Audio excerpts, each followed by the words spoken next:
place in America for this type of violence.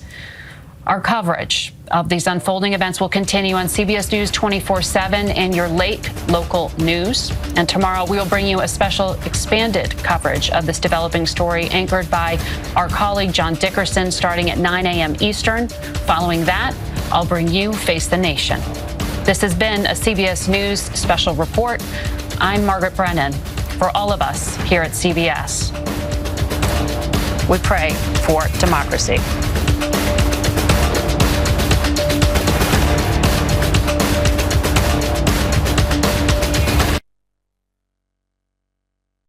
Seven News starts now, live with breaking news. There's no place in America for this kind of violence. It's sick. It's sick. It's one of the reasons why we have to unite this country. Good evening, everyone. Thanks for joining us. You just heard reaction from President Biden as we follow breaking news tonight. Shots were fired in what's being called an assassination attempt on former President Trump during his rally in Pennsylvania. It's been confirmed he was shot in his ear.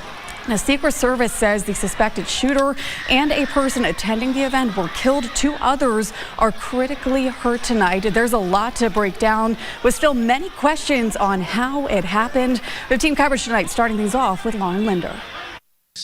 Take a look at what happened.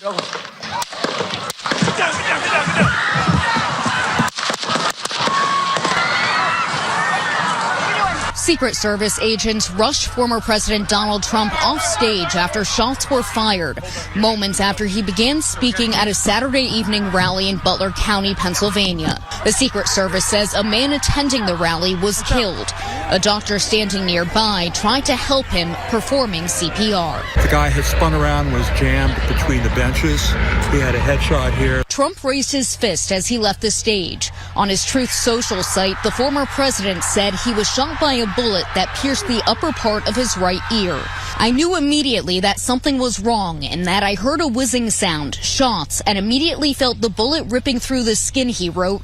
Much bleeding took place, so I realized then what was happening. I just hear these 4 shots and everybody's screaming drop, and you can see the blood like splatter on his face, and the Secret Service just barricades him. The Secret Service says the gunman was outside the cordoned-off area of the rally, standing on an elevated structure, and that he was shot and killed by a member of the agency's counter-assault team. A large number of Secret Service agents is in Milwaukee right now ahead of the convention. They're trying to piece together what happened here in Butler. President Biden spoke a couple hours after the shooting. There's no place in America for this kind of violence. It's sick. It's sick.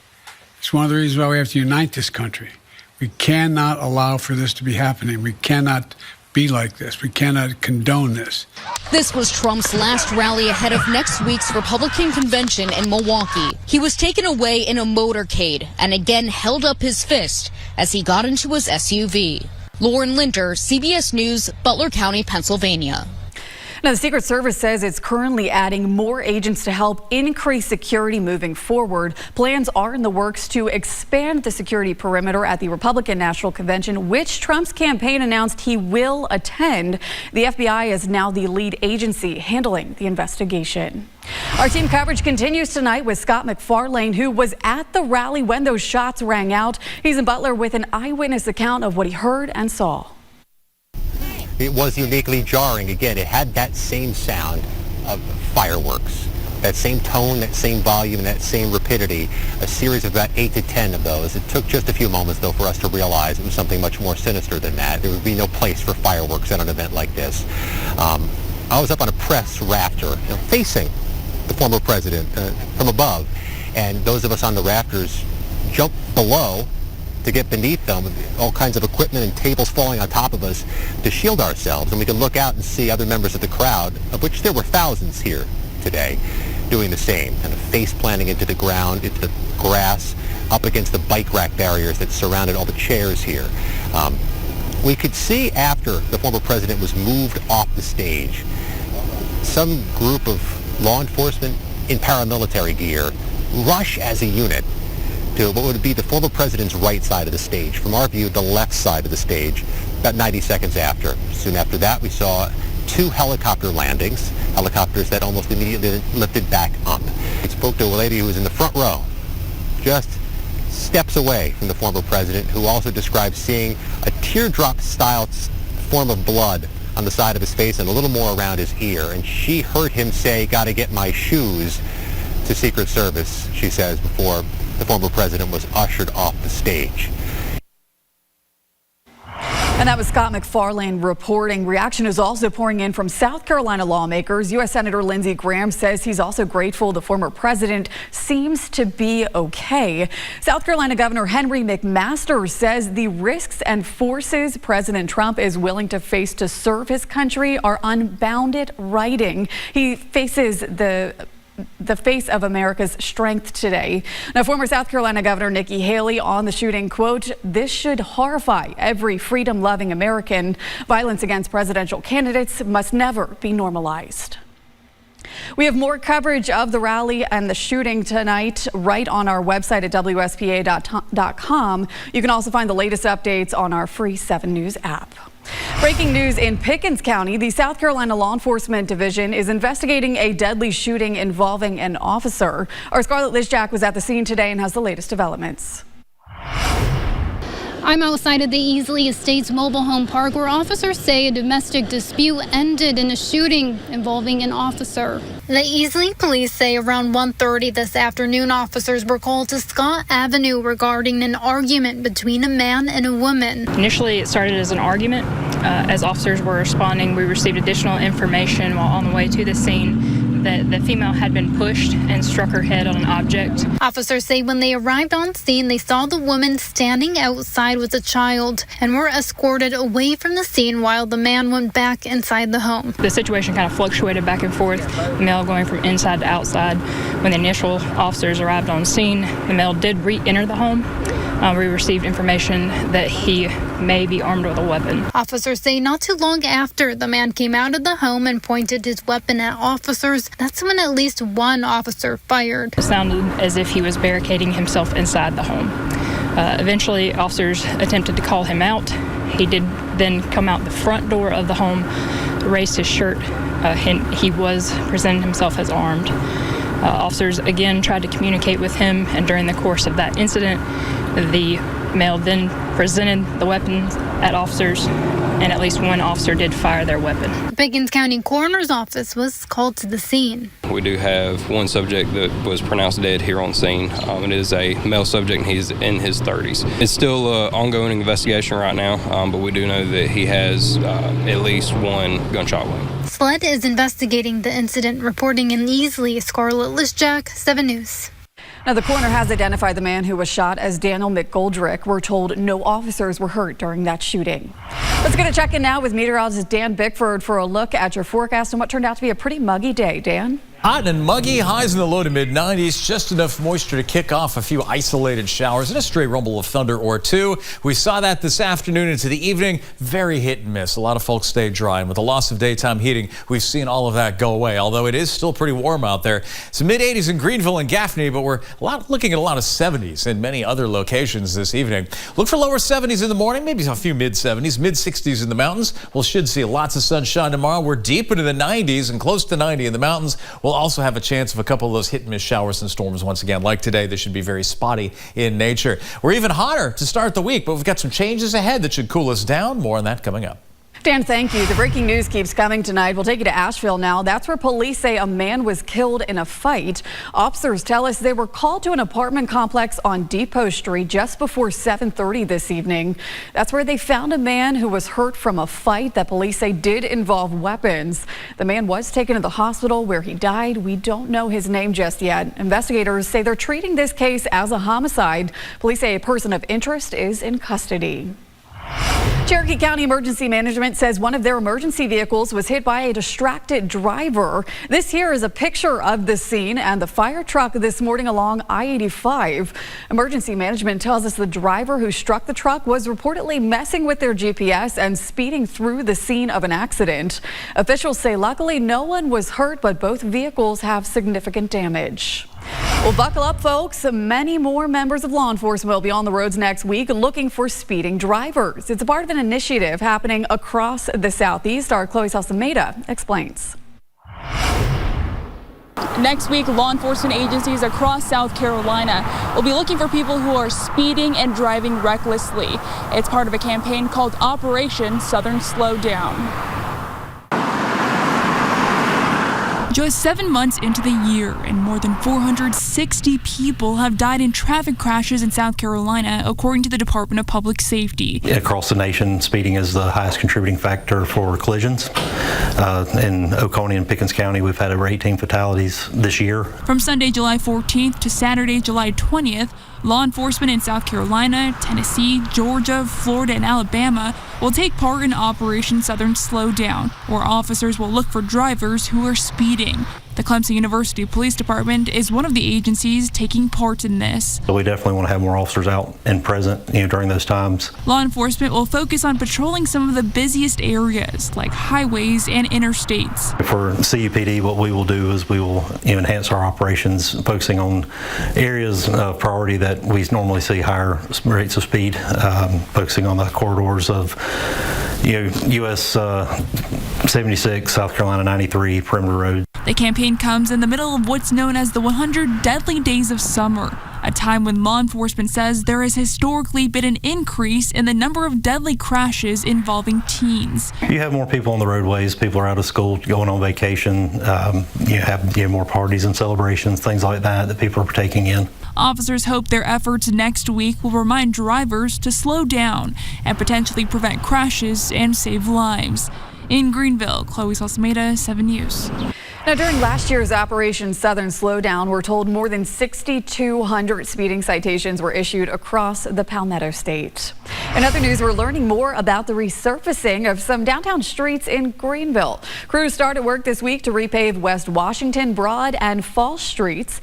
Now, the work is being done during the evening and overnight. The project will also upgrade bike lanes and ADA-compliant ramps. Workers are also adding new high-visibility crosswalks and concrete spaces for pedestrians. If Main Street had a bike lane, that'd be great, because I've been hit by a car on Main Street and I've seen people hit by cars on Main Street. So, there's just people not paying attention, and also some of our guys get reckless. So I think a bike lane would be really beneficial. Crews are working Sundays through Thursdays from 7 p.m. until 7 the next morning. It should take about 6 weeks to complete. Up next on 7 News, a new business idea is bringing people to tears. We take a trip to New York City to see what sparked the creation of a sob parlor.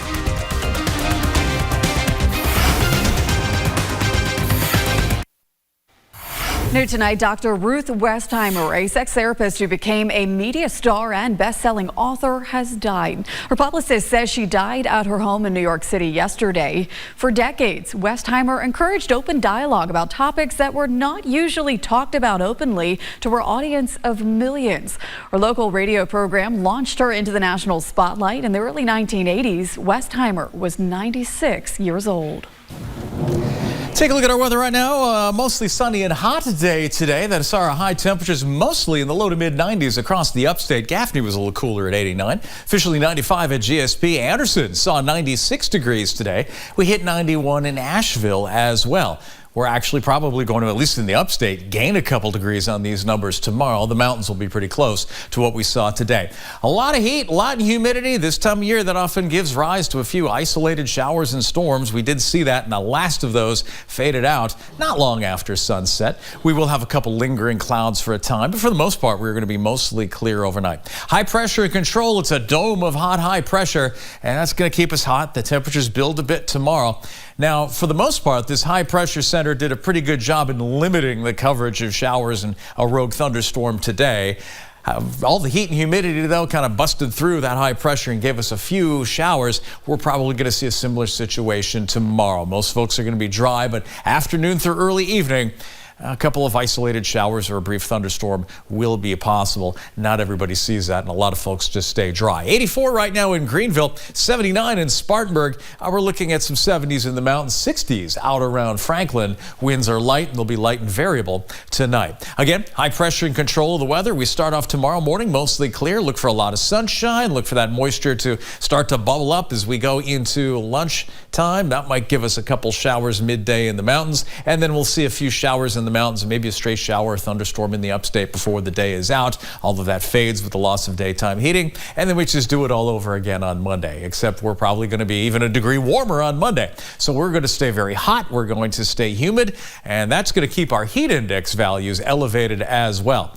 As we go through the rest of the first part of the week, Tuesday we'll also likely see a few afternoon storms, better chance in the mountains than in the upstate. And then as this frontal boundary to our northwest gets a little closer, we get into a deeper flow of moisture on Wednesday. So we're probably going to see a better chance of a few scattered storms Wednesday afternoon and evening. Then this front settles into the region, stalls going into the end of the week, and that'll serve as a focus for that moisture to just kind of hang out and give us a daily chance of scattered showers and thunderstorms that could be more widespread than what we've seen of late. And with that, maybe a little bit of help with the dry conditions we've been in. It'll also mean that it won't just be afternoon and evening storms. We could see a few showers pretty much at any time of day. Once that happens, it'll pull those heat index values down. Between now and then, we could see heat indices 100 to 105 across portions of the area. Not out of the question, a few areas could end up under a heat advisory for parts of early next week. For tonight, mostly clear and warm. Look for lows in the lower 70s, mid 60s in the mountains. Here's your 7-day forecast. Mid to upper 90s tomorrow, upper 90s Monday, Tuesday. Can't rule out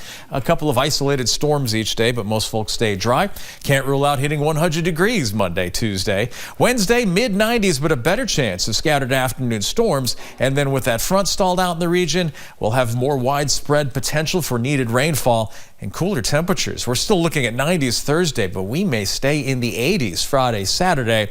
That's the good news. Bad news is we don't dry out. It's still going to be humid. Lower 90s next few days in the mountains, increasing chances of storms for midweek and beyond, and decreasing temperatures. Maybe some upper 70s by the end of the week for highs. Hot, hot, hot. Thank you, Dan. Well, you might have heard of rage rooms, places where you can smash things to relieve some stress. But check this out. A man in New York City just created a sob parlor where people can pay to go cry. Anthony Vellotti says the idea came to him a couple months ago after a mini breakdown of his own.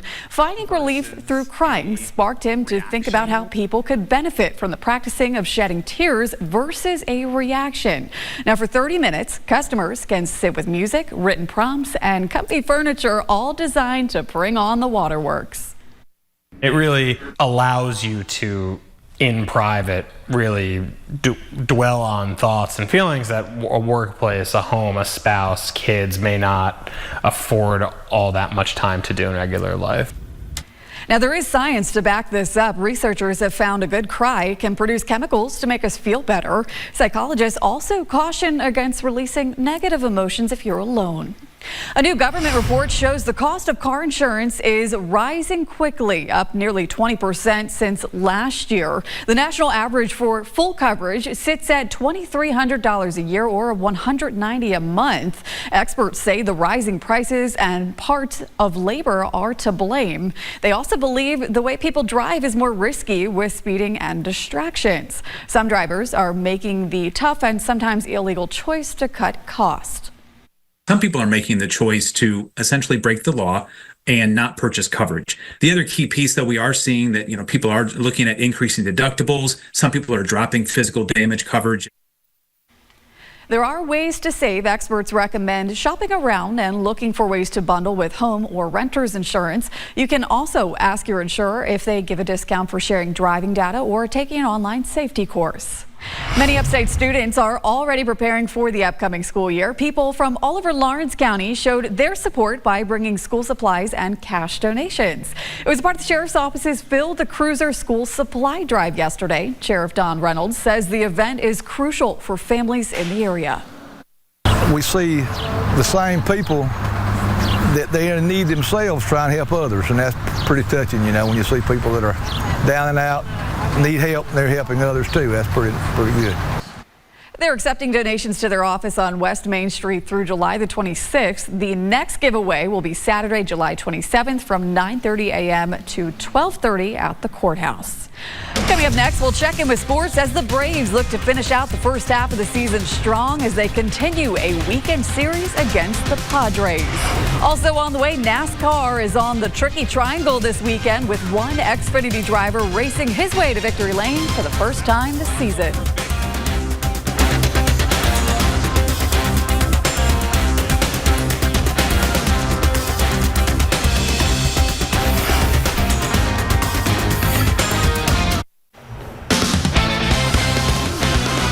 pair of former Tigers made their reunion on the court Friday night as part of the Denver Nuggets Summer League debut in Las Vegas. BJ Hall made his first NBA bucket just days after making it official with the 2023 NBA champs. He scored 10 points and brought down 4 rebounds in just over 28 minutes. Hall sharing the court with fellow Clemson alum Hunter Tyson for the first time since he was drafted 37th overall last year.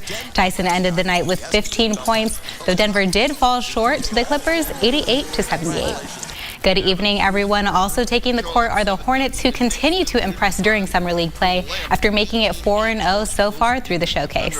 Nick Smith Jr. stepped up in the absence of Bryce McGowens, who was traded to the Portland Trailblazers. He led the team with 24 points. It also was our first look at second-year starter Brandon Miller, who you see here, his first Summer League action after helping the U.S. men's basketball prepare for the upcoming Olympic Games.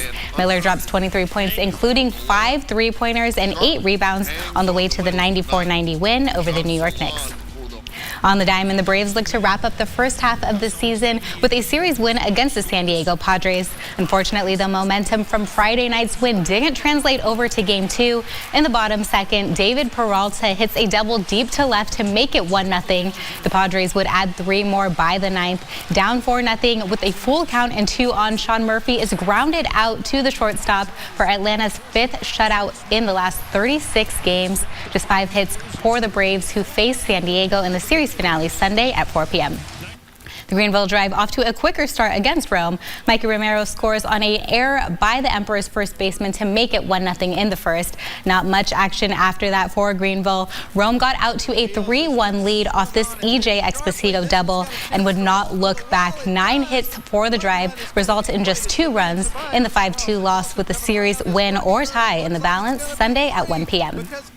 Cup drivers hit the track for qualifying at the Pocono Raceway, also known as the Tricky Triangle. With just 3 turns, it promises to be an interesting weekend for drivers vying for the quickly disappearing playoff spots. Ty Gibbs takes his 2nd career pole ahead of Sunday's race, while last year's winner in Denny Hamlin will be looking to climb from 4th position to drive in his 8th Cup Series win at Pocono. In the Xfinity Series, Cole Custer races to victory lane for the first time this season and 2nd time on the track in Pocono. The reigning Xfinity champ leads the field in points but hadn't won a race yet. That all changing today as he holds off Justin Allgaier in the final laps to lock in a playoff spot. From Union to Spartanburg, teams across the upstate are making their run toward a Little League World Series. Among them are the 12U Blue Ridge softball state champions. The Tigers went 4-0 in tournament play, allowing just 2 runs total to advance to the Southeast Regional Playoff in Warner Robins, Georgia next weekend.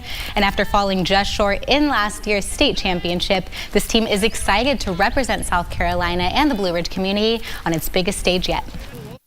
To be able to watch these young ladies over the last 3 years, to be able to work, to be able to go last year, to be able to compete for state and not achieve that, but watch them leave that event and make a decision that they were going to go and not only compete next year for the state championship, but to win it, and then have an opportunity to be able to do that here at their home park was very, very special. The team will be the first from the Blue Ridge area to be featured on ESPN, with all games in the regional scheduled to be televised on ESPN+. A very exciting opportunity for this team and really the entire community. Henderson telling me a lot of parents went through the Blue Ridge Little League program, so a full circle moment for all of them as well. You can cheer on the Tigers when they play Florida next Sunday at 2 p.m. Finally, the Greenville Triumph are back on the field at Paladin Stadium in what was a tense game against Union Omaha. In the 50th minute, Union able to find the back of the net for the lone goal of the match as Greenville goes down 1-0. That's a look at sports. The news will be back right after the break. One more look at your Sunday forecast. We are in for some sunshine, a slight chance of a pop-up shower late in the day. Look for some mid to upper 90s for highs. We're close to 90 in the mountains. Thank you, Dan, and thank you all for joining us tonight on 7 News at 11. We are continuing to follow that shooting at former President Trump's rally in Pennsylvania and what's being called an assassination attempt. Trump confirms a bullet struck his ear. 7 News will continue to bring you the latest right here starting tomorrow morning at 7 o'clock. And as always, remember, you can get the latest information on WSPA.com and with our 7 News app. Have a good night, everyone.